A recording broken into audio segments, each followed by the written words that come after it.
I grew up in the countryside. Really happily married parents, they're still together. They modeled monogamy so perfectly.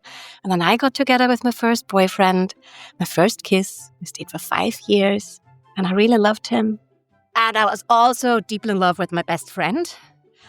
And I was so full of shame and felt like, what the fuck is wrong with me? Why can I not just be in love with one person? Like, as soon as I've held butterflies for one person, it was probably late to even fall in love with somebody. But as soon as I did, within 2 weeks, I was in love with 2 humans. And that just became the story of my life. And really for the first decade of my sexually active life, I just felt so wrong and broken. And throughout the first 5 years of this relationship, I didn't tell a single person. I was just alone with my despair of why can't I be normal? Welcome to Normalizing Non-Monogamy, the podcast where we interview incredible people from all over the world to hear their personal journeys of self-discovery through the lenses of love, sex, and relationships. Our mission is to show people that they're not alone and to inspire them to embrace their true selves so that together we can open minds and live authentically without shame. We believe everyone's story is powerful and beautiful, yet it's important to remember that everyone does life a little bit differently and that the views and opinions expressed by our guests do not necessarily reflect our own. Additionally, we aren't doctors. Please consult a medical professional for anything regarding your health that you might learn about on the show. Enjoy! Welcome to episode 421. We're Finn and Emma, and we're so excited about this wonderful conversation today with Elaine. Elaine is a happily married polyamorous woman in her 30s who's on a mission in life to help people have better threesomes. Who isn't? Right? Exactly. It's a pretty fantastic I'm thinking mission. about changing my mission. We actually had the pleasure of getting to know Elaine during Soul Play earlier this year, since we both led workshops there, and one thing led to another, and here we are today. Here we are, and we cover a lot in this conversation today as Elaine takes us through her relationship journey. And one thing that's particularly exciting for us is that we get to talk about a new word in this interview.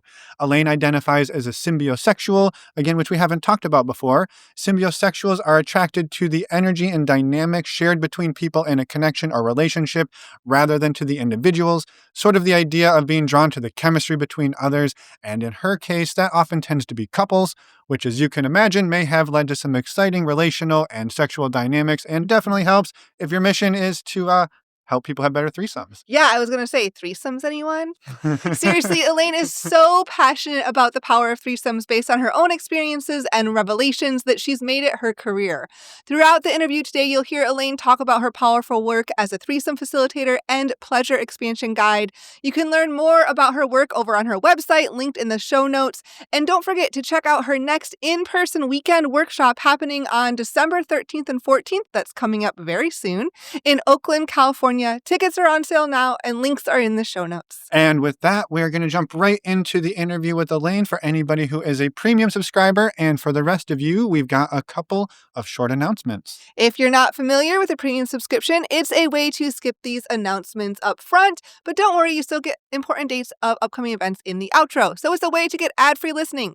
And tell us more, Emma. New bonus content is coming in January for premium subscribers as well. Yeah, we've talked a little bit about that in a couple episodes ago with Nicole, and we'll be telling you more about it coming up. But for now, just know it's coming and it's awesome.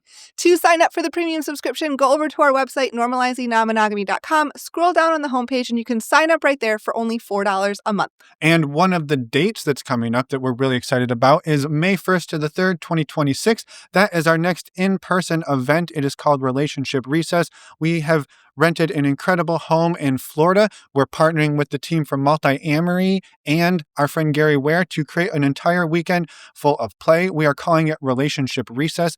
Tickets are on sale now. You can find out a ton more information over on our website. If you click on the events tab, you'll see a link there for Relationship Recess. There's also pop-ups. You're going to see it everywhere. Yeah, there'll be a pop-up on the homepage. There's a pop-up here and there. So you can't miss it. We would love to have you come check it out. Again, tickets are on sale. Come and join us. We also wanted to remind you all about our community. We lead a community full of over 300 people socializing and supporting each other every single day. We host the community on a platform called Mighty Networks. We have monthly community support Zoom calls, monthly virtual workshops, and in-person events as well, all for less than $8 a month. Our next virtual workshop is going to be on January 15th. Mark your calendars. It's going to be with Marsha Basinski on why you don't know what you want and how to find out. Simple, right? It's very simple. Yeah, allegedly. We are super excited about these workshops. We started doing them at the beginning of this year, and they've been absolutely incredible, and we just cannot wait to keep doing them next year. So definitely sign up for the community and come join us. You don't want to miss it. Again, all information about the community can be found over on the community tab of our website. And one quick clarification, if you want to come to Relationship Recess in May, you do not need to be a member of our community. Relationship Recess is open to the public, and you are more than invited. Come and join us. Next up, we wanted to remind you all about our favorite way to get tested for STIs. It is stdcheck.com. Using the links over on the resources tab of our website saves you $10, making a 10-panel test only $129. A 10-panel test. And best of all, you get to know your sexual health status and support the podcast. So thank you in advance for using those links. We really appreciate it. Yeah, and just wanted to tell you all, this is a service that Emma and I have been using for years, and we absolutely love it, or we wouldn't tell you about it. So go check it out, and thank you for your support. And finally, we wanted to remind all of you to go over to the Contact Us tab of our website and send us an email if you would like to be a guest on the podcast. We would love to have you come join us. You do not need to have a platform or have any sort of thing to share other than just your story. Yeah, you don't have to be a threesome facilitator yourself. No, you do not have to be. Although if you are, please come talk to us too. Yeah, definitely a great career path. Highly encourage it. They didn't tell us about that at Career Day. No, they did not. Back in high school. They weren't like, well, yeah, if you don't want to be an engineer, you could also be a threesome facilitator. I think there would probably be a lot more out there. Yeah, but But yes, reach out to us. We'd love to have you come on the podcast. Or if you have any questions for us or comments, again, we'd love to hear from you. And with that, let's go and talk with Elaine. Welcome to the podcast, Elaine. Happy Friday afternoon. It's Wednesday for our listeners, but it's Friday for us. And yeah, we're super excited to dig into your story today. We actually met you it's been like a month or two for us, but by the time this comes out, it was earlier this summer. We met you at Soul Play. We were all facilitators there and got to be part of the facilitator team. And so we're excited to learn more about you and dig into your story today. So welcome. Yeah, welcome. Hi, Ben. Hi, Emma. Oh, it's so good to be here with you. I'm really excited. I'm buzzing. I can feel the butterflies in my belly. Yeah, Soulplay was so fun. I got to facilitate a workshop on how to explore threesomes and group play there. That was a real delight. Yeah. Yeah. We'd love for you to just, tell us a little bit about who you are. So I live in the Bay Area. I'm originally from Western Europe. I'm in my late 30s.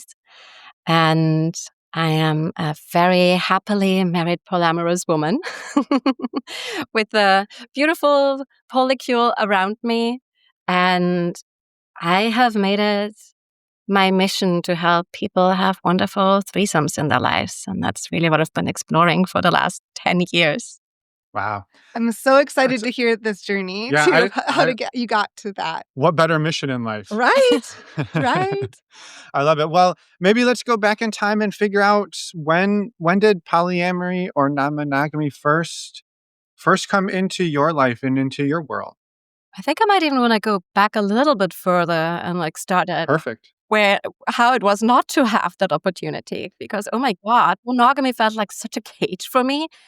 I am not made for monogamy. It was never right for me, ever. I grew up in the countryside, really happily married parents. They're still together. They modeled monogamy so perfectly. And then I got together with my first boyfriend, my first kiss. We stayed for 5 years, and I really loved him. And I was also deeply in love with my best friend.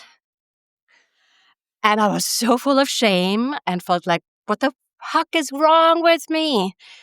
Why can I not just be in love with one person? As soon as I've held butterflies for one person, it was probably late to even fall in love with somebody. But as soon as I did, within 2 weeks, I was in love with 2 humans. And that just became the story of my life. And really for the first decade, of my sexually active life, I just felt so wrong and broken. And like through the first 5 years of this relationship, I didn't tell a single person. I was just alone with my despair of like, why can't I be normal? And ultimately I ended the relationship because I just didn't want to bear that weight of the secret anymore. It was really hard. Well, and I imagine too, though, but ending it doesn't necessarily, I will say, fix, right? It doesn't fix anything, right? Because you're still in this place of like feeling, like you said, feeling broken, feeling caged. Why can't I just love one person like everybody else says we're supposed to? Absolutely. Problem didn't go away with that. And so I ended up going into several years of serial monogamy, and I started dancing a lot, and I felt at least free to flirt with people on the dance floor. So there was some outlet for that. But sexually, I was still completely monogamous. It was one person at a time. And then during my university years, I noticed that I felt attracted to a woman, and I didn't have the courage to hit on her. I was way too terrified. But she became my best friend. And over one Christmas, when I stayed with her for a week, her new boyfriend walked through the door. And I said to her, "Oh my God, he's so cute." And she put one and one together. She knew that I had a crush on her. She knew that he wanted to have a threesome. And the three of us ended up spending 1 week in absolute threesome bliss. And I got to experience a woman for the first time. I went down at a woman. It was like, oh my God, how did I ever feel bad about men going down on me? This is amazing. This is delicious. And this whole reviving of like, wow, I can be with a woman and I can be in a triad. And it was this first really beautiful experience of non-monogamy. And my friend just modeled it so beautifully how that can happen. I'm just curious, did they have any experience with this? Or was all three of you, this was just your first time diving in and just experimenting and playing with it? She had a few threesomes. She was Okay. at that point in my life really a guiding light of like what's possible, what it might be like to live a life where you're sexually empowered and free in your expression. And that was so far from where I was. I was known as the naive one at university. Everybody was laughing about me because I had no freaking clue about anything. I grew up so protected. My parents made sure that I never saw any sex scene on TV. They would just put a hand over my eyes. I was very protected and clueless. Well, that's a Well, huge shift. yeah, I'm curious, yeah. what is like if you can remember back to the moment that you're about to have a threesome, right? Like you're about to explore with a woman for the first time. You're about to have your first threesome experience. You're attracted to this guy. Like that's a whole lot of stuff to come at somebody who's not really ever seen it, even on TV. Yeah. There was a lot of curiosity. I think my interest in her was really a big driver. And seeing that she was fully bought in, Mm-hmm. that gave permission. And I have to admit, alcohol played a big role in that experience as well initially, which is something I do not recommend doing. There was a lot of pre-existing trust, right? So I think that's also why this worked out really well. And we're still close friends. Totally. Well, Oh, and I think there's a lot of times we talk to people where they're like, yeah, the first time I do anything new like this, it's scary. You know, drugs and alcohol can be the way that we're able to push past the shame into an experience. And then I know that's been my experience that like as I've gotten older, as I've had more experience, I rely less and less on those types of, we'll say, like crutches to make these things happen. But geez, your early college, first time ever doing this? Yeah. Wow. Yeah. yeah. And Yeah. it really stoked a curiosity. And like for the next years, as I was going through serial monogamy, I always asked my boyfriends, like, hey, I would be so down for a threesome. And I expected my boyfriends to set us up. And so it took many years. I actually started to explore the kink scene at that point. I met a dating coach. I started to date a dating coach. And he was like, girl, if you want to have a threesome with a couple, you and the woman in the relationship need to make a connection. And you got to find the courage to approach them so that they actually know that you're available. And so he coached me on how could I potentially really approach a couple and build the connection with the woman first, which really played along my curiosities. Because frankly, my first early threesomes were all about, I really wanted to be with the women, but I was terrified that I wouldn't know how to pleasure them. And so it felt safer to be with a couple because I knew that if I completely failed and did not know how to touch the woman, there would still be a guy in the room who already knew her body. And clearly she was with him because she liked him, right? So it was there was so much insecurity baked into my early explorations and really a curiosity about women. And I needed all these blankets of protection to go there.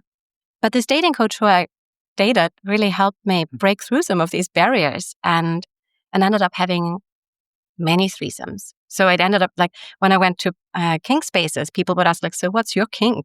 And my answer was couples. And I really discovered that was the thing I went there for. I just felt, I've learned a word more recently. It's symbiosexual. It means being attracted to the connection between two humans. And I really identify very much as symbiosexual.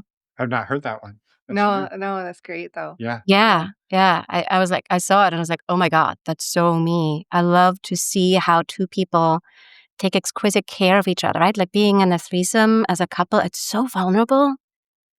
But I get to see how these two humans, they know each other, they can read each other's body language, they're doing their very best to attune to each other and keep each other safe and make sure that nobody feels left out. And it's so mind-blowing to me to see that level of care.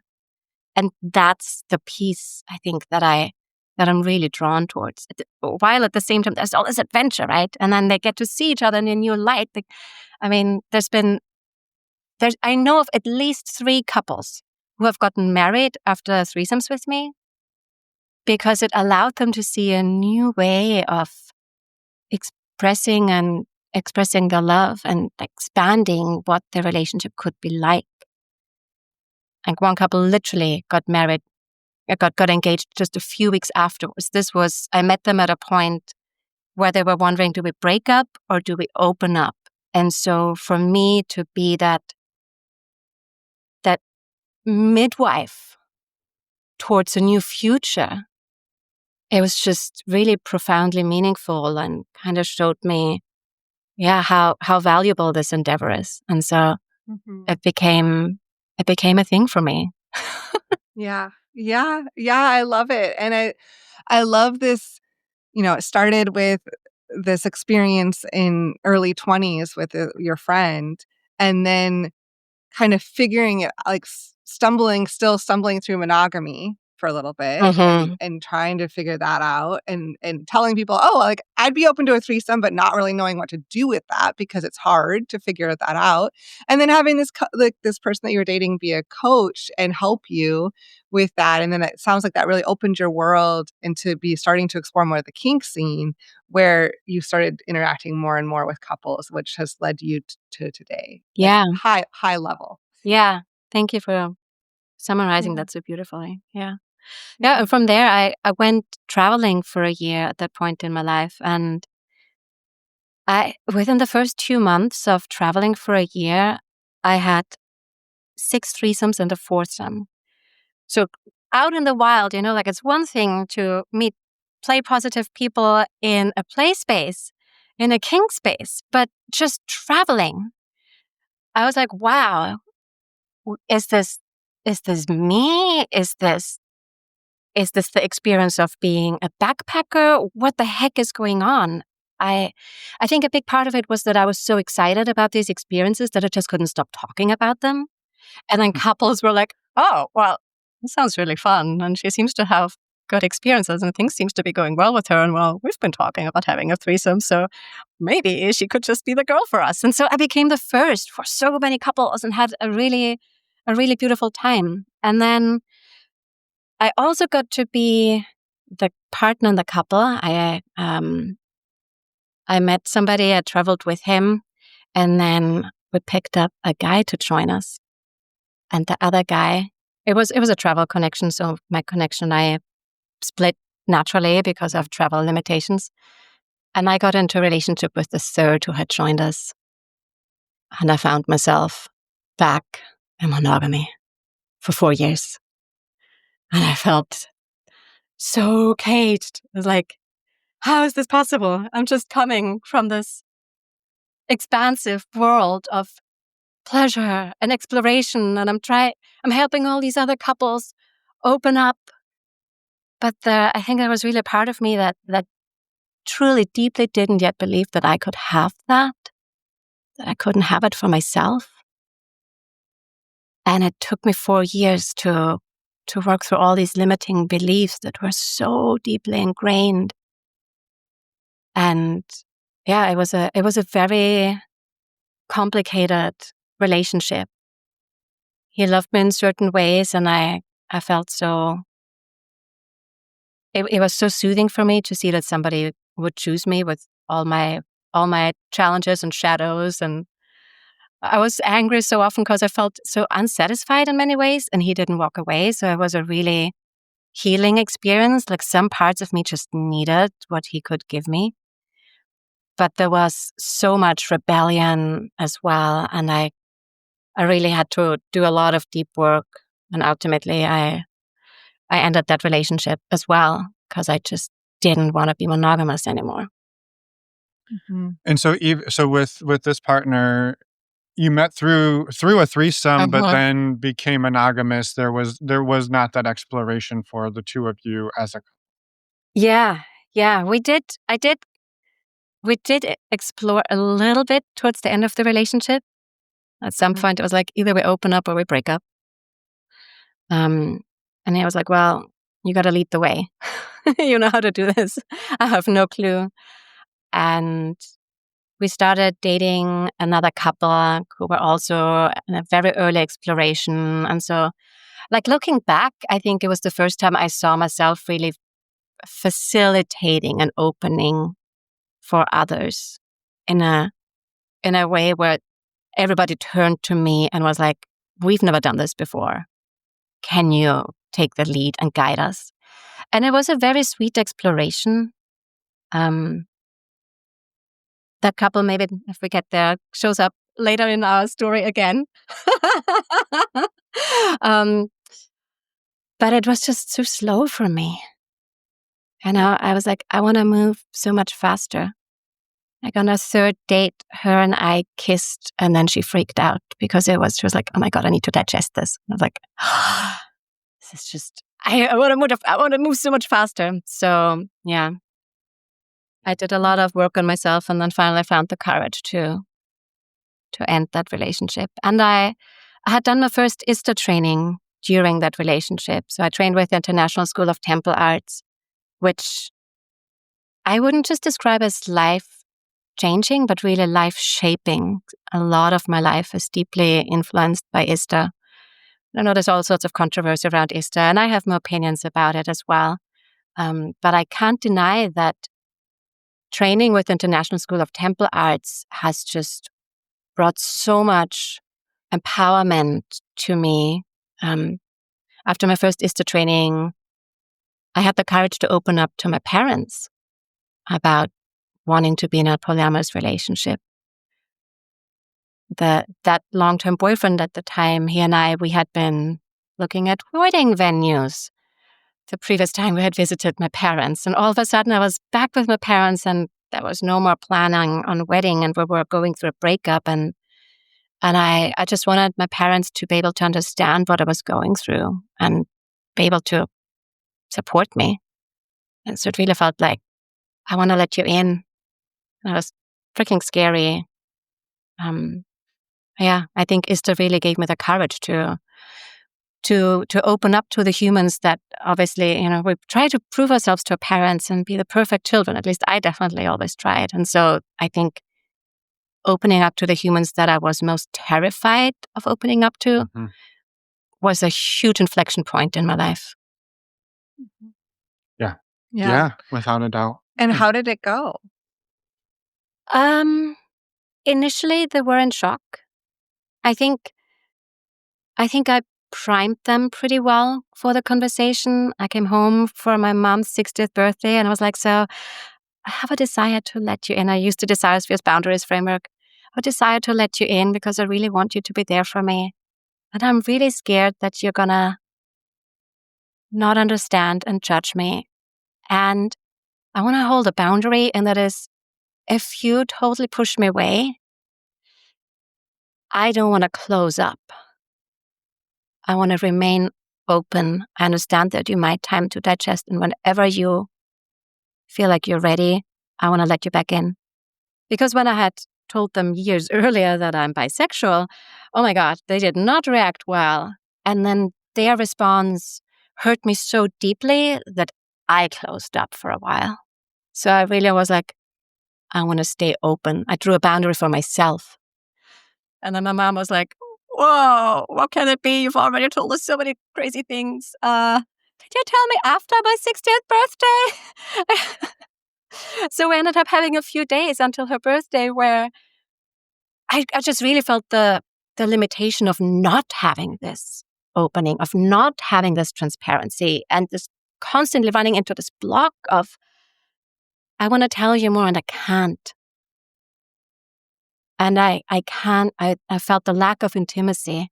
And it was really beautiful to go through that and then come to the day after her birthday. And she was like, so, do you want to tell us?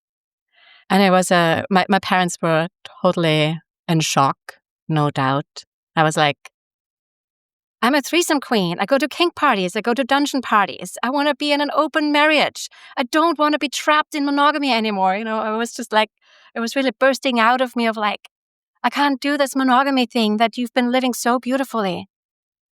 And I really appreciate how my parents over the years have shown so much openness and curiosity. I think I'm so grateful that they're willing to try and stay open. They're really trying to understand. I don't get to see them that often. They're in Europe. And so deeper conversations typically only happen when we're in person. And yeah, I think just seeing me with my husband now, they see that we're happy. And that gives them reassurance and allows them to trust that this is really working for me. Yeah. Yeah. Yeah. Yeah, I love that. I love that you say that at the end there, that this is really working for you. And I'd love to even touch on that a little bit more too, because I feel like, when your initial, we'll say your initial threesoming adventures, you shared about how much like it was impactful, or you enjoyed being there for the other couple, for the other people, helping facilitate that. But it also seems like you at the same time were learning so much about yourself. You were gaining confidence. How do I talk about this? How do I navigate these situations? Because I mean, threesomes are not necessarily easy. There's a lot of there's a lot of stuff happening. There's emotions. There's the different connections.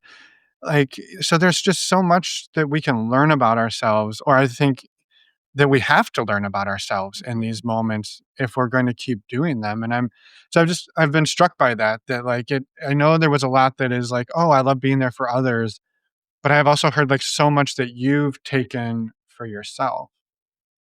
Yeah, absolutely. I'm thinking of one of my first moments, also of me being on the other side and sharing my partner, and it was just a kiss. It was with the dating coach who coached me on how to hit on other women. And one night on my birthday, we were out and he set me up to make out with all these women. Oh my God, I had such a fun night. I was kissing everybody. It was great. And we were talking about taking this one woman home with us. And they really made out. He and her kissed. And it was the first time that I saw my own partner kiss somebody else. And as much as I had been a fuck yes to this all along, throughout the night, I was like, yeah, she's so hot. Let's take her home with us. The moment they kissed, I felt like I was having a knife shoved into my belly. And then some voice in me somehow said, just touch them, include yourself. And I just wrapped my arms around them. And with that, somehow my whole nervous system got the message, this is okay. I'm approving of this. I'm still a part of this. So I think it's really been, there's so much subtlety, right? And really going through these moments of like, I can think that I want it. Experiencing it, that's where things become real. And you don't know how you're going to feel in the moment. And so I think having really solid conversations is super important. Moving super slowly. When I join a couple, I typically worry more about the woman feeling left out or feeling jealous. Sometimes the guy's also full of emotion and goes and struggles. But I really try to take exquisite care of the woman and just check in and reassure her that I'm really here for both of them. I think one of the reasons why my threesomes have been so successful and happy is because I make it very clear I'm here for the two of you. I'm here to help you fall in love more deeply. This is not about me getting off. Of course, I want to have fun as well. And I'm going to have a great time, hopefully, But my priority is actually to make sure that your relationship benefits from this experience and feels amplified by all of this. And that means moving slowly and really checking in with both partners. And given that I am a female, especially checking in with the female. Yeah. It's interesting to hear you talk about it this way, because I mean, and this is like maybe my own projections, right? But it could be easy to hear, oh, well, I'm here for you two, and to think, well, but don't abandon yourself, right? But I also heard you say earlier that like so much of what you love is that connection. And so I can see how, because I think maybe the correlation I draw is when somebody tells me like, oh, well, what are you interested in? I'm like, oh, I just want you to have a good time. I don't really care what we do. I just want to be here with you as you feel pleasure, right? And I know that can be sometimes like a cop-out answer, but there is also a piece of that that's very true, is like, look, I don't care what we do. I just want to have a great time. And then I can hear that in this of like, yeah, I mean, I'm here with you both, but really what I want to see is you two, the energy between you two is the thing that drives me. Mm-hmm. And that's no different than being like, I'm, really into this thing or this thing or this thing. And you're like, the thing I love is seeing the energy between a couple. And so of course you're going to show up in a way that you're like, how do we make that the centerpiece of what we're doing tonight? Mm-hmm. Yeah. Spot on. I think you've really hit it. I've started to describe myself as a compersion engineer. I like that. I love that. I think compersion is really my kink, I love there's definitely a fascination with the drama of the fear of, are we going to fuck up our relationship? Can we do this? What if jealousy comes up? What if somebody feels left out? And for me, I get to be the hero in that story. I get to be the one who helps you experience the opposite of all your fears. I get to be the one who really creates the environment for you to have that experience. And often really for the first time of like, oh my God, my partner is experiencing pleasure with somebody else and I feel safe and I can celebrate them and I'm turned on by it. And I know I'm included. Like giving people that experience, it lights me up so much. I love it. Yes. Well, and so I'm curious where this takes you in your own journey, right? Yeah. You've come out of this 4-year relationship that had a little bit of non-monogamy towards the end, but where do you find yourself going after that? And then you shared with your parents. Yeah. And then, Yeah. So during this very messy, dragged out 5-month-long breakup, I started to facilitate conscious play spaces because where I lived at the time, I've lived across 3 continents, 7 major cities. Where I lived at the time, there was no good parties. I was like, oh my God, the kink scene was coercive. It was horrible. So I realized, I guess I have to create what I want to experience, which was terrifying because the people around me had no clue. Like in my whole circle of friends, 3 of us had ever been in a play space before. One of them happened to be a sex educator and improv comedy teacher. And I had been to his improv comedy consent workshop, which is brilliant. And so he was using all these fantastic games to establish consent. And I learned so much from him. And he and I started to facilitate these spaces together. And oh my God, we really had to start with absolute basics. It was also scary. I mean, I invited my friends, right? I invited my closest friends. And we knew if there was a consent violation, everything could fucking blow up. It was terrifying. And I also knew I really wanted to have this back in my life. And I had by then met somebody who also facilitated play spaces in a different city. And he made love with his friends. And like seeing that, once I had seen that, I was like, that's what I want. I want to make love with my friends. I don't want to have this separation of, oh, you're a friend and you're somebody I'm sexual with. It just resonated so deeply to blur those lines. And so, yeah, I started to hold these conscious play spaces and it worked out. It worked out incredibly well. I honestly felt like it had been the most meaningful thing I had done in my life until that point. I could see relationships develop and deepen and open. My best friends from that time, I lived with them during my breakup. They're married by now and they're living such a beautiful, empowered, open marriage. And they gave me a lot of credit for that because I created a space where they could explore that safely. And I just felt like, wow, I've never done anything more meaningful. And my whole circle became so close and intimate and loving. And it was absolute bliss. And during that time, my now husband arrived. He arrived in that city and he heard about me. I was like, oh, you need to talk to Elaine. She's holding these play spaces. I think you would really like her. And there were a few other bits and pieces around sexuality that where people were like, oh, you really need to meet this Elaine.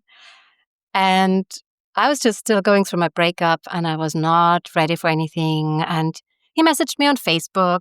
He didn't use his real name on Facebook. So I was like, some random friend request. I'm not going to accept a friend request from some random stranger. So we didn't end up getting connected, even though multiple people tried to and told me about him and were like, hey, this guy's trying to connect you. I'm like, I don't see any message. And then literally on the very first day when I felt happy again, I felt like I'd really digested my breakup. I mean, I had been crying for months.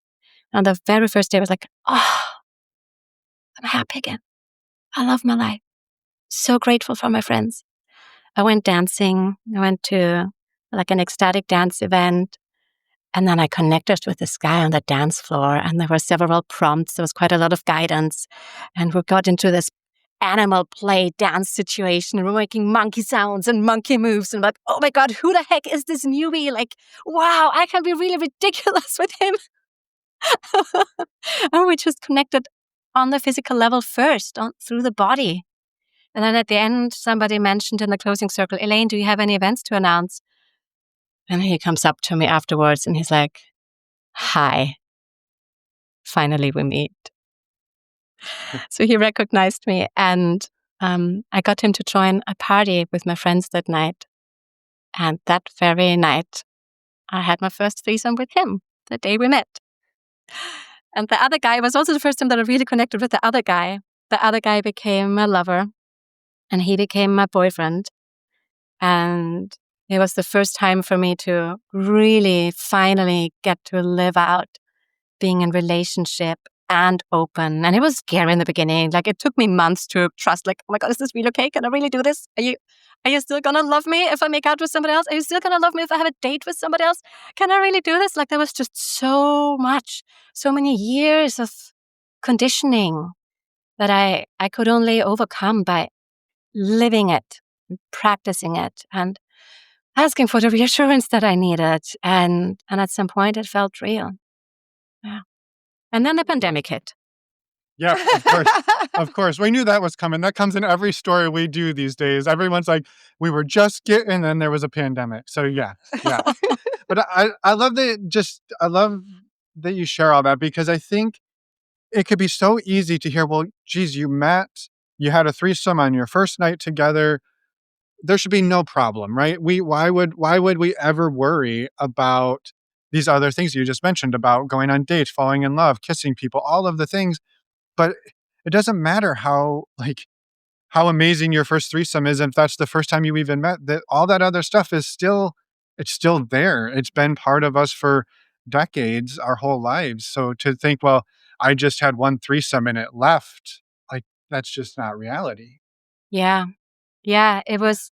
And I was very lucky that he had practiced being in an open relationship before. Like, he had had one polyamorous relationship prior, and he really got to manage and navigate and explore his jealousy.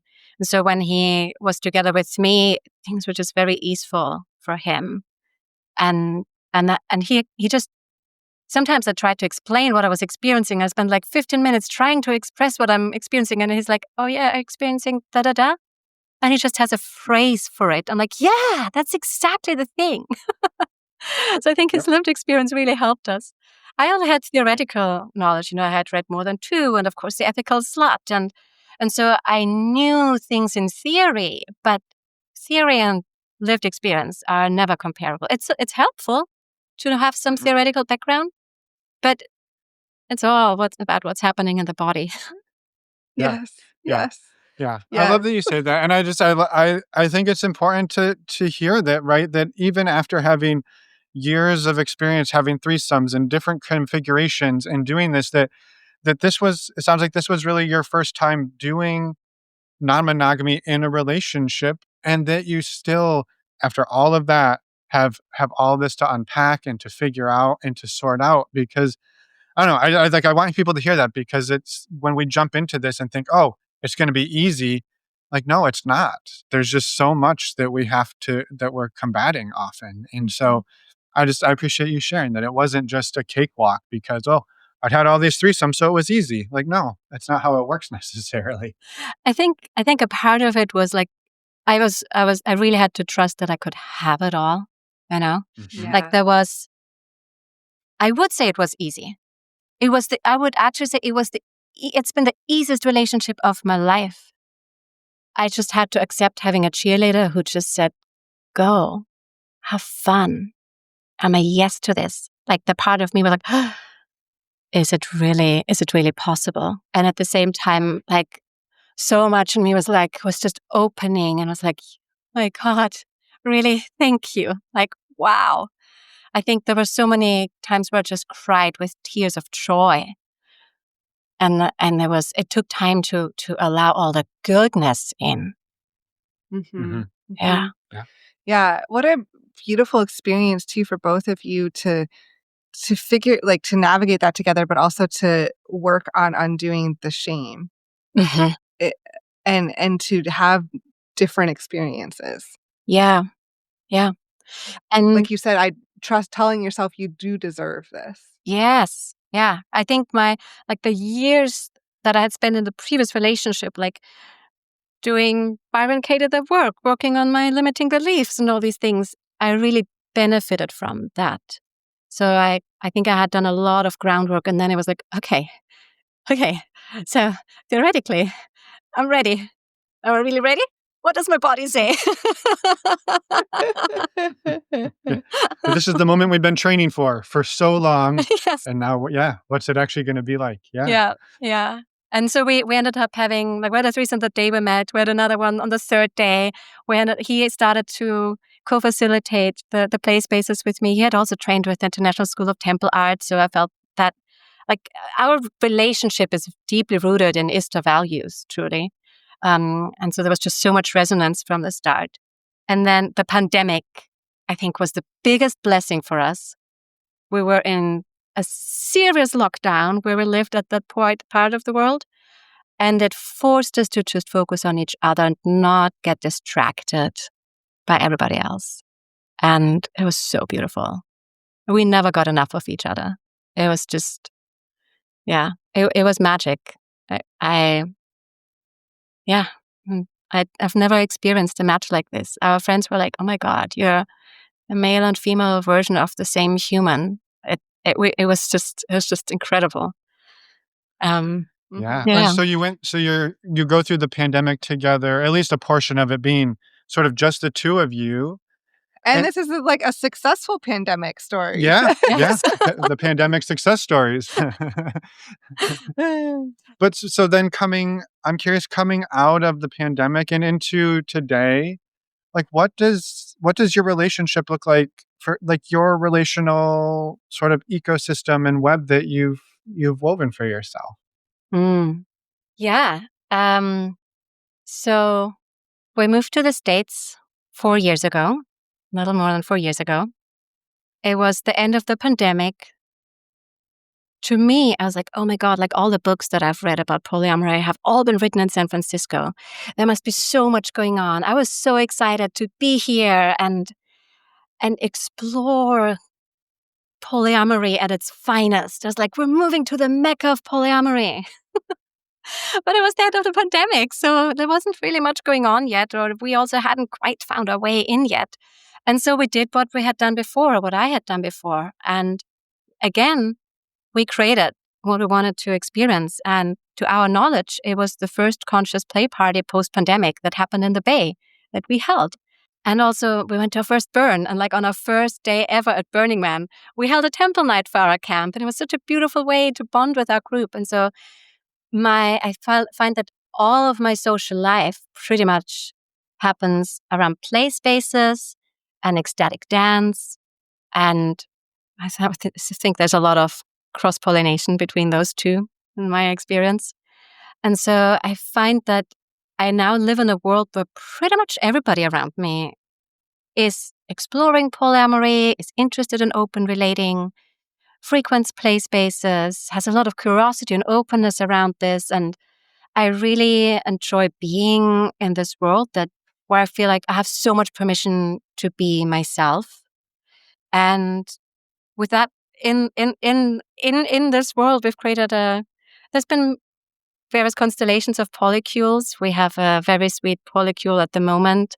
I'm in a relationship with a human since 2.5 years. He recently moved away. He's in the Bay this weekend, so I hope to get to see him. Even though he's moved away, I feel like he's been a comrade and living in other parts of the world many times, but there's just so much stability in that connection despite the geographic challenges. So it's very sweet. There's another human who I've been dating for 1.5 years. And my God, I feel like I'm just falling in love with him more and more every time I see him. It's like that is a really deeply romantic, loving relationship. My husband has 4 lovers at the moment. One he's been dating for 2.5 years, and others a little shorter, between 1 year and 3 months. 3 of them happen to be professional dominatrixes, which is really interesting. Coincidence. Sometimes we have a type. It happens. Yeah, it's. I find it really interesting how we get to explore how we get to expand our sexual vocabulary also through these explorations. Yeah. It's interesting that even with the doms, he tends to be the more dominant, but he also sometimes gets to explore being submissive. And when I get to watch that, oh my God, it's so hot. It's the hottest thing for me because like, oh my God, I've never seen that before. It's so fun. And then I get to explore being dominant with my lover for 1.5 years, who is just so submissive. So he tickles that side out of me.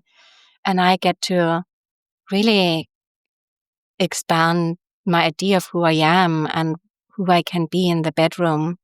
And so, yeah, and then we get to bring that back into our marriage. And I think, yeah, it's so beautiful to amplify each other. We're very much kitchen table polyamory. I've had times where I was in a play space and my husband is there and 4 of my lovers all at the same time. And I'm like, how am I going to navigate giving everybody attention? And it turns out to just be wonderful because they all like each other as well. And so I think this complete transparency and openness and the fact that everybody is friends with each other, not by force, but just because they're all cool people, is really helpful. Yeah. Yeah, it makes a huge difference when you can get into a group, a big experience, like a group experience like that, have multiple people that you're connected to and not have to worry that they're going to get along or, that there's going to, stuff's going to come up. And not to say that it doesn't or can't, but that, I think, you said earlier that some of these things you can say them, you can talk about it, you can reassure yourself, you can reassure your partner, but at the end of the day, it's living it. It's going and doing it and being like, okay, what's this actually going to be like to be at a party with 4 people that I'm connected to in this way? Yeah. And a bunch of exes in addition to that, right? Yeah. And then I'm going to be making out with many humans because I really would not. I love the ethical slut and I don't really call myself a slut at all. I think I'm actually so intentional with my sexuality that I don't truly resonate with that word, but I very much am a kissing slut. I make out with a lot of humans.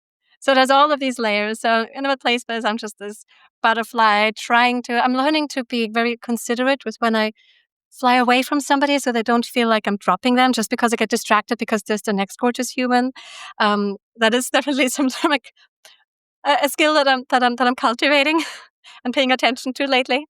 I think I love play spaces and just this. There's such an abundance of connection, and I think from that place as well, my husband uses this beautiful word. He says we have a karmic responsibility to share what we have. We have, our relationship is. So many humans reflect back to us how inspired they are by our relationship because it is so harmonious. And the open relating part is the most beautiful and easeful part. Like if I look at my life, my relationship is always the most easeful part. My relationship with my husband and also my loverships. I feel like I rarely have drama. I had drama like a year ago. Like, whoa, I have drama. Whoa, I experience anxious attachments. And my friends were like, you experience anxious attachment? It's like, yeah, it's interesting, So I feel like my love life is just it's really such a source of energy at this point. And I really want to share that. Like, it's almost like we have to pay that forward because I know how it is when you're not in that place. And I feel like the first 10 years of my sexually active life were very, very different. And another 5 years were still very, very different. And so it's really this sweet spot. And I can appreciate it because I know how it is when it wasn't like that. Yeah. Mm-hmm. Yeah. Yeah, I love that so much. I love the way that you describe that, like that things feel easeful and yet things still surprise you when you realize, oh, I'm experiencing some anxious attachment and there are always things to navigate, but ultimately you've landed right now in this phase that like in this place that feels just so easeful and connecting with others and navigating relationships. And that's also a testament to the work that you've done as well. Yeah. Yeah. And I'm kind of new to experiencing jealousy. And it is so exciting. As you know, I facilitate threesomes at this point professionally for couples. And so my experience has always been I'm the compersion engineer. And at the same time, when I'm with a couple, of course, there's always this fear of like, oh, but what if jealousy comes up, right? What if the woman in the couple or the man in the couple feels left out? And it's been particularly scary because I had so little experience with it. Like, until recently, I claimed that I had experienced jealousy only 3 times in my life, which was at pretty intense moments. And now I have a very different experience of it. I've recently started to explore dark play. So I did trainings with Adam Jacksfield, Playing in the Dark, and with the Light Dark Institute, the Advanced Dark Play training. And those bodies of work, oh my God, I can't stop talking about them. I feel like their wisdom is integrating into my life so quickly. The premise is, how would it be to just love all your emotions, including the really, really dark ones, all the shadows that we're trying to push away? If we said yes to it and actually allowed ourselves to experience it fully, could that shift our experience of them? It's like many of us are familiar with the idea of sensation play and, getting flogged, which is painful, but you can choose to tell your brain, hey, interpret that sensation as pleasure and not as pain. So what if we can do that with our emotions and say, I want to interpret that as turn on and not as pain? And it works with all sorts of emotions. But in particular, I've been trying in these containers to explore jealousy because I'm like, I need to learn about jealousy. I need to understand this thing that's going to come up. Right? Many couples are like, oh, question is not is it going to come up? It's just, when is it going to come up? Because they know when they go into a journey with me that it's going to come up. So I've really spent quite a bit of effort on familiarizing myself with jealousy from a more research-based aspect of like, what are the ingredients of jealousy? But then really the embodied part of allowing myself to feel it. And after going into these dark play containers, I have been experiencing jealousy. And it was such a turn on in a way, because I'm like, oh my God, this is really exciting. This is really important for my professional development. And it also really sucks right now. But let me apply all the tools that I have learned. And it's been beautiful to see how the tools really work and allow me to move through it quickly. I want to speak a bit more to the dark play, like what do these containers please. look like? Yeah. So I recently held a jealousy playground with Adam Jacksfield and Leslie Rogers. Like, they're very much my teachers, but we've also started to collaborate. Now, me collaborating a container around jealousy is kind of ironic because I'm like, I have little experience with this, but I have a lot of experience with compersion, which is, often quoted as the opposite. And I have a lot of experience with triads, and this container was all about exploring triads. And so with this space, we really look at what it would be like to just allow yourself to express all your possessiveness. For example, possessiveness is my newest kink. And it's so potent when I give somebody permission to be possessive. All of us can allow ourselves to relax more. That's my experience.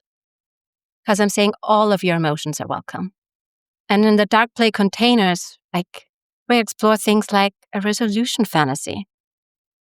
What would it be like to be the absolutely most horrible expression of yourself and give yourself permission to explore all the things you really want to do? You're jealous. What do you want to do to the person? Do you want to kick them away? Do you want to lock them up in a room? Do you want to force them to watch you make out with your partner? Do you want to kill them? Like really, really going through the extremes of your darkest fantasy. And when we allow ourselves to play that through in play, it actually creates so much more space, and we can bring lightness to what we have more choice. It's like, if my worst ideas can be explored, if I can say yes to that, then I have much more space to do what I really want to do. And creativity unfolds, and playfulness unfolds, and I have agency.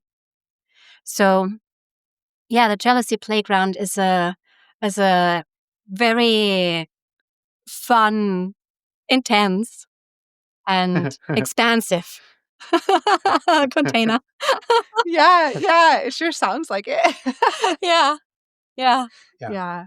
No, I appreciate you sharing a bit more about that, because I think that, Helps paint the it picture. helps paint the picture of what that looks like. And it sounds like it's these opportunities to experience the feeling, and then to also experience what it's like to share, right? Like you said, like the biggest part for you and like the experience with your partner, with just being able to tell him, this is what's going on for me, right? And like you said, he could have shown up in however way, and it didn't really matter. It was the experience you got to have of feeling it and then expressing it, and knowing that you could do both.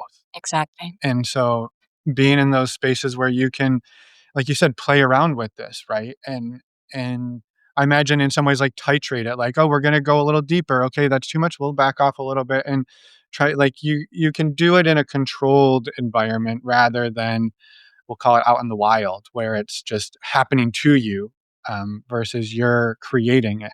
Exactly. If I can create a container where I can explore fully, then in other situations, it gives me much more ability to say, okay, how much of that do I actually show?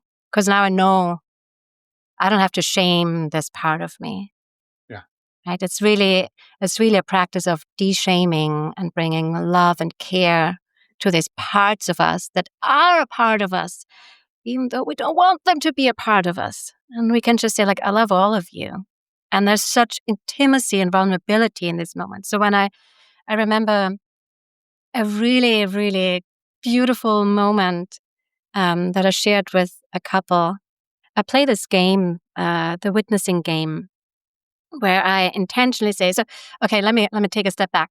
So many people think that they always want attention to be split equally in a threesome. It's like, I want everybody to feel included at all times, and we are supposed to split our attention 50-50 throughout the whole experience at all times. Even if we manage to do that, we cannot guarantee that people experience it like that. Somebody might always feel left out because that's their story, that's their experience. So we play a game, which is called the witnessing game, where we intentionally say, what would it be like to be on the sidelines? Maybe it's really hot, and you're like, oh my God, my inner warrior is coming out, and this is the hottest porn scene I've ever watched. And maybe you feel left out. And then the question is, okay, we're playing a game here. We are navigating where there's always discussions and negotiations about what we're going to do. So you always have a chance to consent. But as I said, like, saying yes to something doesn't mean that your body is actually going to feel a full yes. So if you feel left out, how can you bring yourself in? And we practice that, whether you want to be the director of the scene and tell the others what you would like them to do. Or maybe you want to be a wing person for your partner because you know exactly what your partner wants. And with that, you get to experience yourself as the one who knows them so intimately. Or whether you want to come in and service and bring a pillow or expose another body part. Or maybe you're just like, fuck this. I just want to jump in and be the center of attention. It's not about playing the game right. It's about finding out what works for you. So I'm playing this game with a couple as I'm taking them through my journey, right? To have this beautiful signature threesome journey that I take couples on, and I play the same games there. So I'm having this moment where I'm getting really turned on with him. We're just having this primal moment. We're like all in each other, and she's on the sidelines, and I look over to her and I'm like, I just want to remind you, you have full permission to express your possessiveness if it comes up, to express your jealousy, whatever flavor. At that point, we had built a lot of trust, but I really looked over and was like, I want to remind you, you have permission to be real. And then I reconnected with him, and we had this juicy moment, and she was loving it. And at one point she said, enough. And she just pushed me off him, literally pushed me off him and jumped onto him and started to make out with him. And it was this glorious moment of like really claiming her possessiveness, claiming him, showing her full desire, showing her lust for him. They've been together for 36 years. They've been monogamous for 36 years. So to feel that fire between them reignite, it was such a potent moment. And this is, I think, really where we're not being afraid of jealousy and saying yes to these parts of us that want to possess, that want to claim, that want to know that I'm the one and I matter. It brings so much spiciness and opening. And yeah, it's really powerful. Yeah. That's hot. Yeah, right. And- the way throughout this whole interview, I get so like I get pulled into your stories, and I'm like, oh yeah, wait, we're doing an interview. But I get so you're so it's like you capture my attention so Yeah. great. So Well, thank you. Yeah, and maybe this is maybe a great place to like. I have a couple other questions, but maybe a great place to talk a little bit more about your work and what that looks like and how people can find you. And then yeah, stick around because I've got a couple other just questions about you and your story. But yeah, Elaine, tell us a little bit more about the journey that you just talked about and what that work looks like and how people can find you. Yeah, happily. Thank you. So, having explored the world of Tantra and Ista for many years, I 4 years ago started to ask myself, who would I be as a Tantrika? And I really sat with that idea for 2 years. And then it came through kind of in one go. And I was like, oh my God, how have I not seen this before? I'm meant to help couples have threesomes. Duh! It's so obvious. And like instantly, somehow, the corner points of what I really describe as curriculum came through, which is the piece of like, we're never going to be able to split attention equally. So let's explore, what do different dynamics feel like? What does it feel like to be the center of attention? And what does it feel like to be a witness? And I offer a really deep journey to couples where we, over multiple sessions, get to know each other, where we get to explore what's their experience of jealousy, what are the fears that they have, and then we get to play. So I do some key pieces in the journey are, first of all, a 2-hour conversation. I call it a deep dive, just to learn about the dynamic, and then we hop into our first immersion, which is multiple hours of games where we explore exactly what are these dynamics. And because we play, there's always a break where we reflect. And that just brings some safety, because maybe, as I have experienced it very much, I might say I'm a yes to this, right? Going back to my story of like, I was such a yes to my partner kissing this woman, and then it happened and I was like, ow! So it really helps to have the safety of creating a little container. We're exploring, we're playing a game. And then we pause and we look like, well, how did it really feel in your body? And I bring all sorts of tools. Like one of the tools that I do is the redirect. When somebody makes an offer of, may I touch you in a certain way? You're not allowed to just say yes or no. You have to say yes and, or no, but how about? So that we really land at something that is a real true fuck yes. I know maybe you're a yes, but there's something that could make it even more amazing. And then if you say yes and you want that too, then we can really trust you that you're fucking bought in and you're not just appeasing us. And if you're a no, but how about?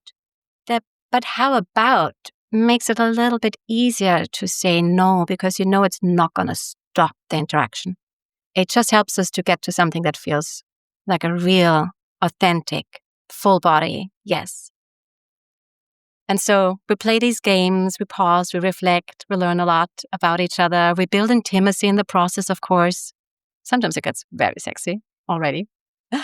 And then I do an integration call, because it's all about, what do you take into your life from this, right? You can have a great experience with me, but what does this mean to your relationship? And then we come to immersion 2, which is all about free play. And we look at, okay, so with all the tools that we have learned now, how does this really unfold if we let go of the stop and go of the games and we just explore in a more organic way? I also bring emotional release tools. So again, my training with Ista comes up here. It's so important for me to really communicate to the people I work with that all of their emotions are welcome, that jealousy is welcome, that fear is welcome, that shame is welcome, and that I'm here to hold space for them no matter what comes up. And so before we dive into free play, I bring emotional release tools. Like we do hand screams and I show them how to pound pillows without hurting your wrists. And it's all about, it's okay to look ugly. It's okay for you to look weird here. I don't need you to be perfect.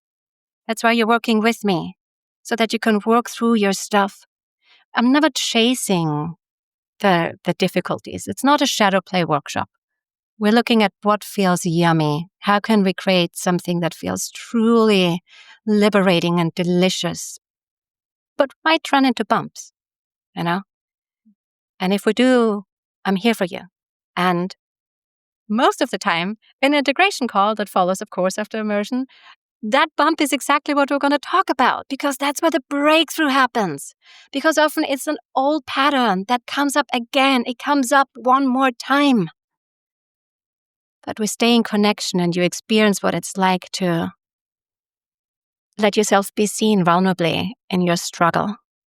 And you get to experience that you're not losing love, that you're not losing connection just because something is difficult. Yeah. Amazing. Yeah. Thank you so much for sharing that experience and what it really, like, I don't know, as I was listening to you, I got a sense of like how it feels. And I hope listeners get that too, because it seems like such a, and feels like such a, like, you're going to take these people's hands and really provide a container for their full selves to show up. Yeah. And that's the juiciness, right? And to help people be in their, like, not have to hide parts of themselves that might be hard, but also to experience, like, not necessarily focus there all the time, but allow it to be part of the experience, and focus there if you need to. Yeah, really. And I shift constantly in this space between being your educator, bringing you consent frameworks and conversation frameworks that will help you have better experiences also with other people, and being your coach when challenging things come up and I try to tease new insights out of you, and being your play partner so that we actually get to explore, because this is about embodied practice. And I've seen various couples go through this, from those who have been monogamous for 36 years and have had little experience before they got together, to couples that I've actually met in play spaces who have a lot of experience. But that's just some things that they keep struggling with, that there's a challenge, and they call me in to help them work through that aspect of, like, how do we not repeat the same pattern? How do we not always have drama when we play with other humans? What do we need to shift? And I really try to help them find deeper insights and bring shadow play in those cases to go a level deeper and find more empathy for each other and find more empathy for those parts in themselves that they didn't want to allow in. Mm-hmm. Yeah. So hard to shine light on those parts that we're ashamed of. So being able to do that is powerful work. Well, thank you, Elaine, for sharing. And links for people listening, links to your work are in the show notes, so they can find their way there and reach out to you to work with you if that's what they need or want. So one of the other things we love to do, Elaine, if you're open to it, is we love to talk about bloopers. And those can be, they can be sexual, they can be relational, they can just be you moving through the world, whatever way. We love to bring this up because I think it can be really easy to, I know I go through the world sometimes like this, that everything has to be perfect. And it's really helpful for me to hear, oh, wow, we can make complete fools of ourselves. It doesn't have to be perfect. and we're all okay. We live, we learn, and we can even laugh at it. So if you have a blooper that you'd be up for sharing or talking about, we'd love to hear it today. Yeah, happily. I think I'm going to tell the story of how we accidentally moved in with a lover. Yeah, as you do. As you do.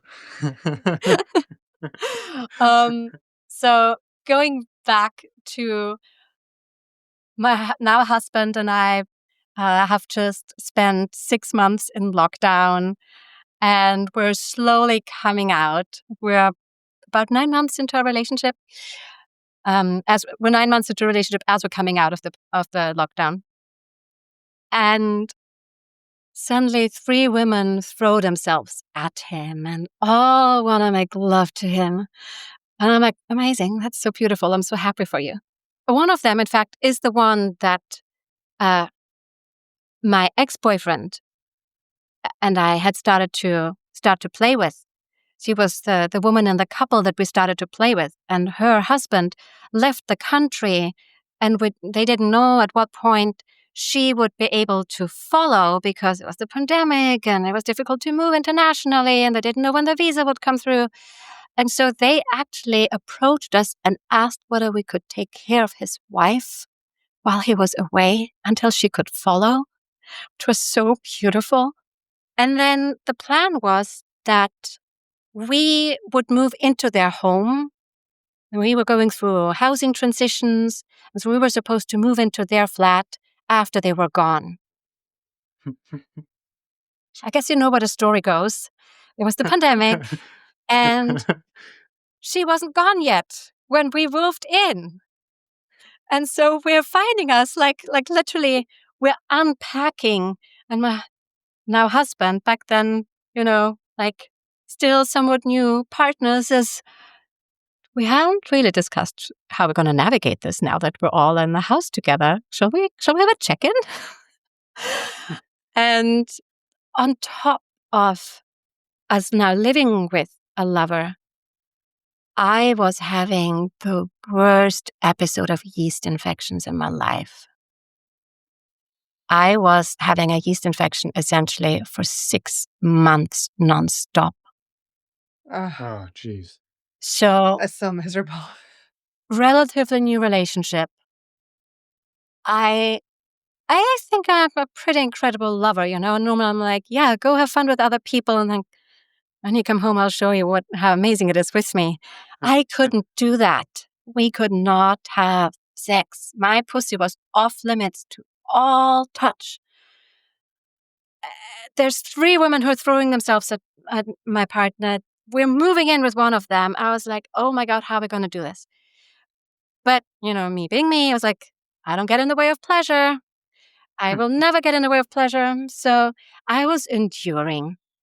They're making out all over the place, and I am fucking enduring the situation. And they were super sweet, and they were checking in with me all the time, asking like how this is for me and whether I'm okay and how I'm doing. And they were totally sensing all of my struggle and exactly spoke to all of my struggle. And I was like, yeah, it's not easy right now, but I hope that if I just sit with it, then it will go away something along those lines, which is today I'm like, that's not how this works.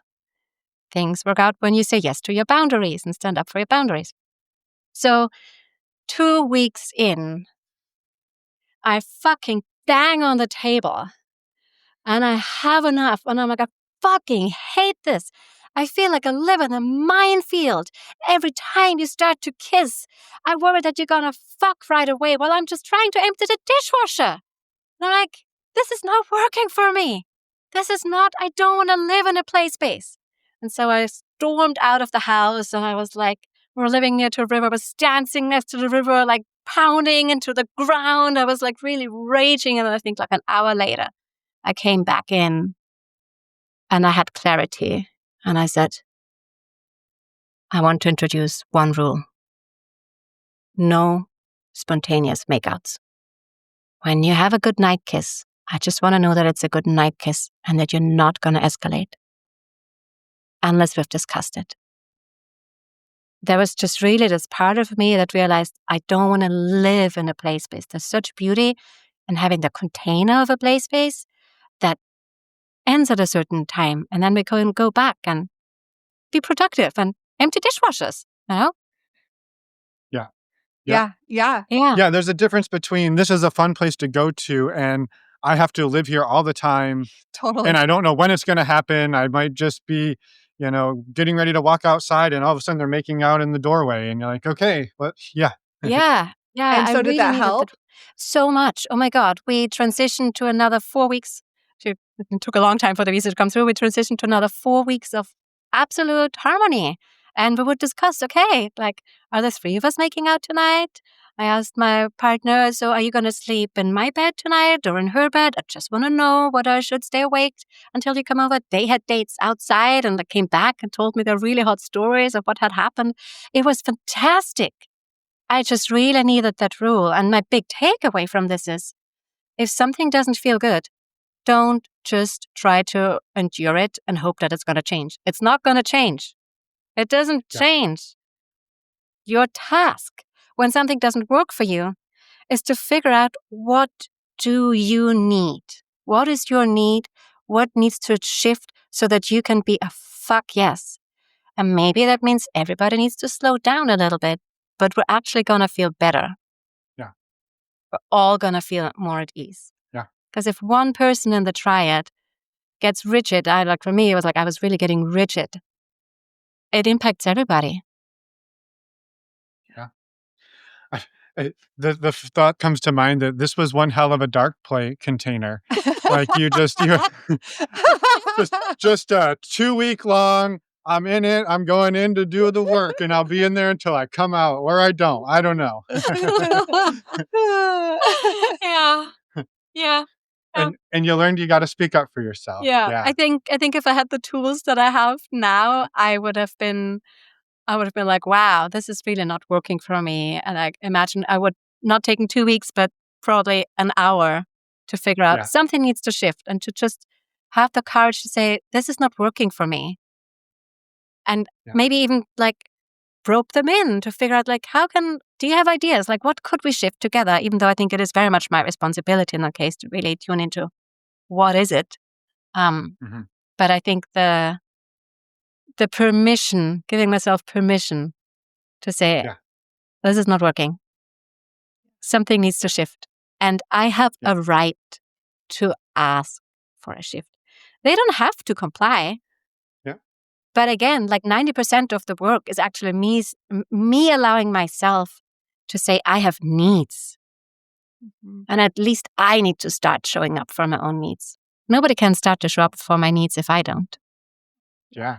No, I love that you say that, right? Because you can put this out there and they can say, you know what? No, we're going to make out whenever we want to make out, right? And then it's, okay, well, what am I going to do with that? Well, then you get to tell them, well, hey, great. If I see you start to make out, I'm going to walk out of the house and I won't come back for an hour. Whatever it is you need to do for you. And then that's on them to be like, okay, well, I guess we can either make out and you'll leave or we can change, right? And it doesn't have, it's not necessarily an ultimatum. It's, right, conversation. you're going to make out here in the middle of the kitchen table and I'm going to go for a walk. That's what I need to do. I don't have to sit here and put dishes away around you. I can take care of me. Exactly. Yeah. Yeah. Brilliant lesson. Thank you, Elaine. Yeah.